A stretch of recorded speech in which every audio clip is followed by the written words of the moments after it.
Yeah, hello everyone. We will present you the details from the German case law, especially what is wrong with the Hamamatsu case law.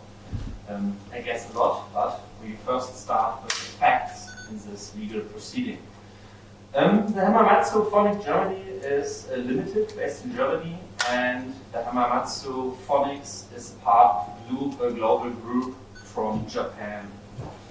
In 2009, they closed an advanced pricing agreement, APA, and both the German and the Japanese tax authorities agreed. The German Customs Administration was not involved, but this would be unusual. From 2009 to 2010, Hamamatsu imported more than 1,000 consignments from the Japanese group parent company. As customs value, Hamamatsu declared the price invoiced to it by the group parent company during the year, which was formed part of the agreed price, the transfer price.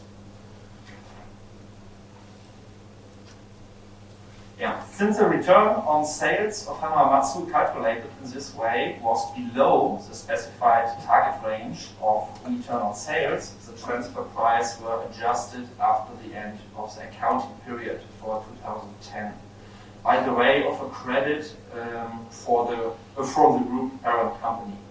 This means, on the one hand, Hamamatsu Phonics has a very bad year from an economic perspective. And on the other hand, this means the import goods were actually cheaper than declared in the customs declaration. As a result, in 2012, Hamamatsu applied to the main customs office in Munich for the reimbursement of the customs duties due to the subsequent transfer price adjustment. And the German customs authority in Munich rejected this request. To understand this, we have to look at the practical handling in Germany by the German Customs Administration. There's a saying, you can't eat the cake and have it. The German Customs Authority tried this in the field of transfer price. At first, in the event of a subsequent charge, the German Customs Administration will subsequently levy the import duties. Means post-collection of import duties. But on the other hand, in the case of a subsequent credit, as with Hamamatsu, the German Customs Administration doesn't reimburse any import duties. That means they deny any reimbursement of import duties. This seems a little bit unfair from an economic perspective, and this was the reason why Hamamatsu Phonics went to court in Munich. This was the first part in Munich. In 2016, the Finance Court indicated that it was inclined to take into account the subsequent credit issued to the plaintiff by its parent company in order to reduce custom duties, and thus to recognize the transfer price agreement in the mutual agreement procedure. The proceeding was suspended and submitted to the European Court of Justice for a preliminary ruling. I think you have heard of it. The preliminary ruling by the European Court of Justice, there was actually two questions, but the second question wasn't answered by the court, so we can focus on the first question. By the first question, the refereeing court asked essentially whether Articles 28 to 38 of the Customs Code must be interpreted as meaning that they permit the adaptation as a customs value of an agreed transaction value which consists partly of an amount initially invoiced and declared and partly of a flat rate adjustment made after the end of the accounting period, without it being possible to know at the end of the accounting period whether that adjustment would be made up or down. You can find this question in paragraph 23 of the Hamamatsu judgment. Now I hand over. The decision, the findings of the court were, as many of you already know, it has been discussed and mentioned this morning already. According to the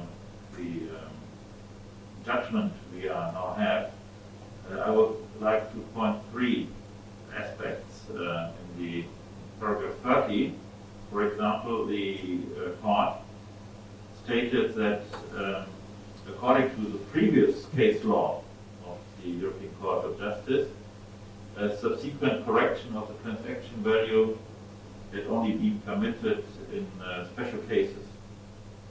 So it was an exception.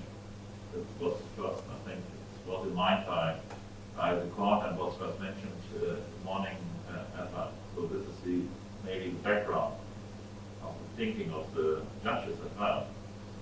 And the next point, which was laid down, or is laid down in paragraph 33 of the judgment, is that the code, the customs code, does not impose an obligation on an importing company to request a correction of the transaction value if this has been subsequently adjusted upwards.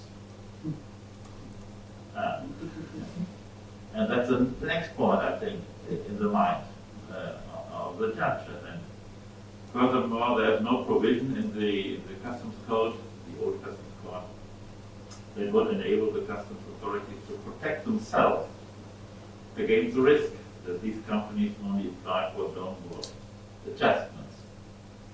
So that's a fear of the budget, obviously, I think. And maybe it's the fear that there is a fraud. And in paragraph 34, the court also stated that the customs code does not allow a subsequent adjustment of the transaction value to be taken into account as in the case like this. So this case has not been decided by the code so far.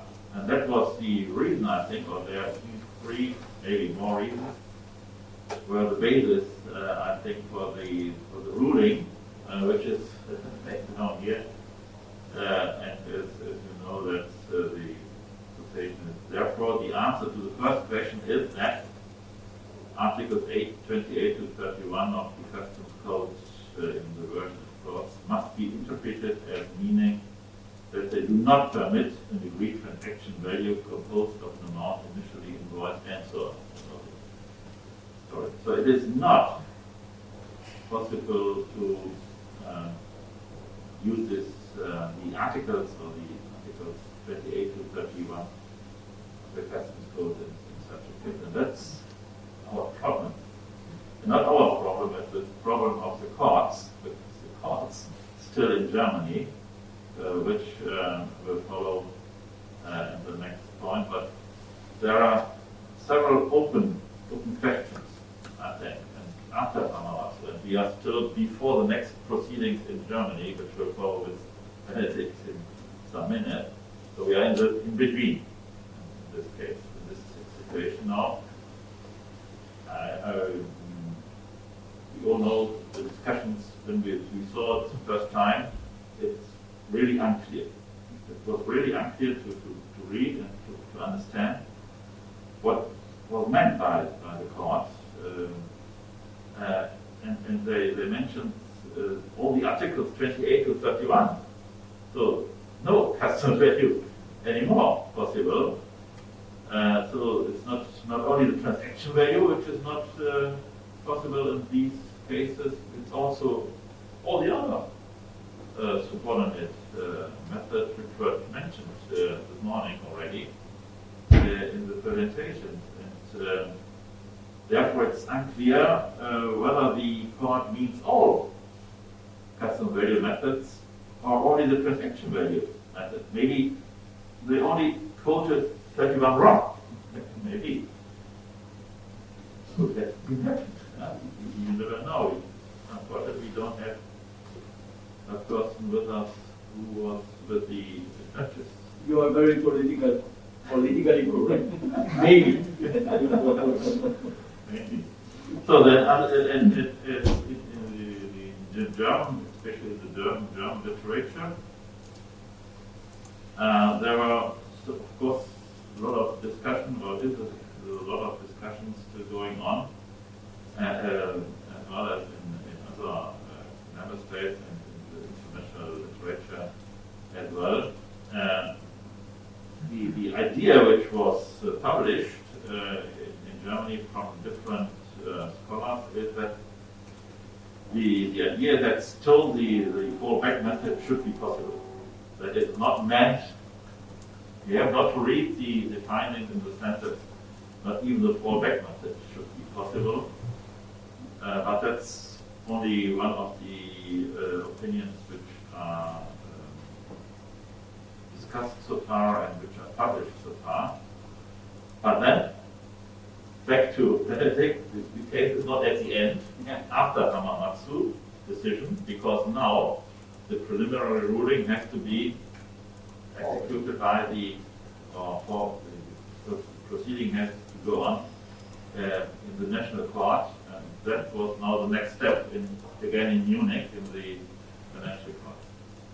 Yes, the part 2 on Munich Finance Court in 2008, the Munich Finance Court decided after the Hamamatsu decision by the European Court of Justice that this case law or this lawsuit is unfolded because the European Court of Justice did not follow the view presented by the tax court in Munich on the one hand, and according to the assessment submitted by the European Court of Justice to transfer price registered by Hamamatsu during the year, form the customs value subsequent adjustments in form of credit to the transfer price registered during the year are not taken into account. The court in Munich also rejected the fallback method, Article 31 Customs Code, today it's Article 47 in the Munich Customs Code, proposed in the legal literature in Germany for the determining the customs value. Since the European Court of Justice did not say anything about this detail proposed in its decision, it can be assumed that the European Court of Justice will reject such adjustment. This is the opinion of the Federal Court in Munich. Currently, the procedure is still open. Hamamatsu appealed against this decision of the Munich Finance Court. The proceedings at the Federal Fiscal Court are currently still open in Germany, and we expect a verdict maybe next year, I think. There are still some practical problems, actually, so I hands on. Okay. And now the situation, how it is in Germany, the German Customs Administration has not yet adjusted its practices. It's the same as it was before. So cherry picking, so to speak, and in case it's in favor of the budget, then they adjust it. If it's not in favor, then they do not adjust. And so the next point is that from a practical point of view, the companies now they have to try to have all cases open because they never know what's happening. And so far, there's a new multitude of proceedings suspended now in courts in Germany, where companies are referring to the pending case in the Supreme Financial Court in Germany, hoping that there will be a decision in their favor. But it is still unclear how the Federal Court, the Federal Fiscal Court, will decide. Yes, but we can bet how it will be. One opinion is that they will use they will accept the fallback method. Argument could be that one of the judges has already written a publication some years ago already in this direction, in this regard. But it's not clear if this person will stay for there are 5 judges, and if she will convince all the others. So that's unclear, but that's one option, which is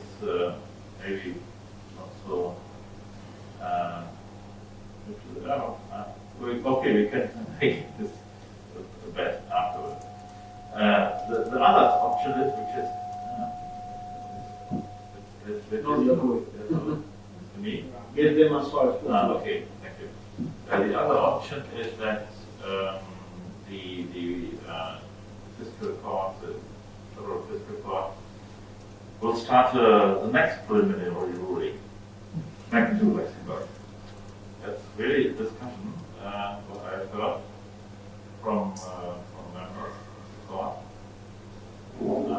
That they're thinking, okay, we give the Luxembourg judges the next chance to decide in a way which is more maybe predictable. That's the option. Or the third option is that you could use. This is his idea. He wrote it in an article. Yeah, I wrote an article with a colleague of mine, Mr. Felderhoff, and it was a what-if article. Yeah? What if the highest European court in the EU is capable of writing an article correctly? What if? Yeah, that means customs value and transfer prices are not combined used on Article 28 and 231. That means maybe we have to use for custom value the price in the year, in the time of the import. No adjustments, and 1 year maybe you win, next year from an economic point of view you lose. Yeah, because, Yeah. because there's also an explanation I sometimes give. At the moment of import, because you need to determine the customs value at the moment of import, the transaction value. And at that moment, that is the economic value you based on your transfer pricing study. And that later on it has been adjusted. At the moment of import, that was the economic value.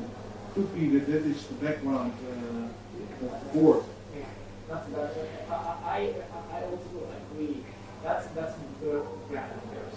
Time is important. Finding this. Time at the moment of import, finding the yearly finding for adjustment. Then there is an opportunity for fraud because I think the most European customs authority, maybe Olaf too, are afraid of this theory. In my opinion, this is more a theoretical customs risk, because I can imagine that the company would change their transfer price method for 1, 2, or 3% customs duty, especially for the tax background in this area. But you are right, yeah, there's opportunities to use fraud. Yeah. From a systematic approach, you could go this way. Yeah. That's two different systems. Why should there? Oh, we have seen it. Can you go back to the slides? Have you finished? Yeah, we are ready. The three reasons they give. Yeah. First reason, that subsequent correction is exceptional. Okay.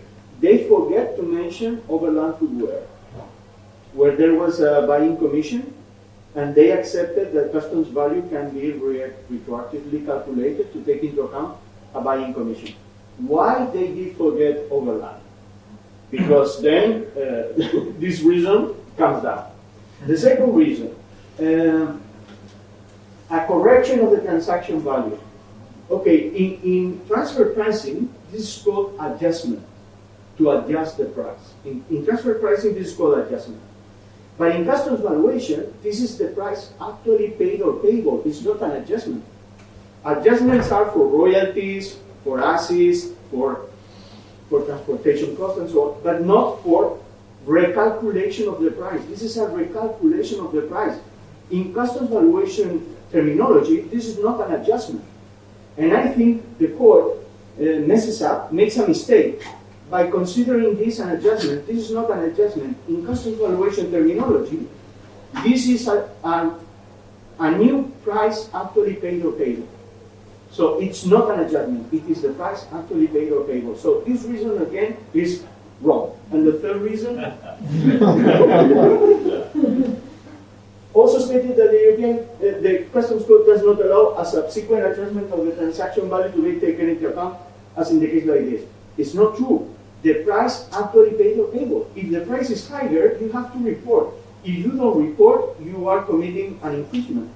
That's true. Yeah, that's one point. So the three reasons That's one are point I wrong. agree with you, that according to national law, in Germany, for example, and in other member states as well, we have the obligation as a taxpayer to give new information to the tax authorities, in case there are other facts.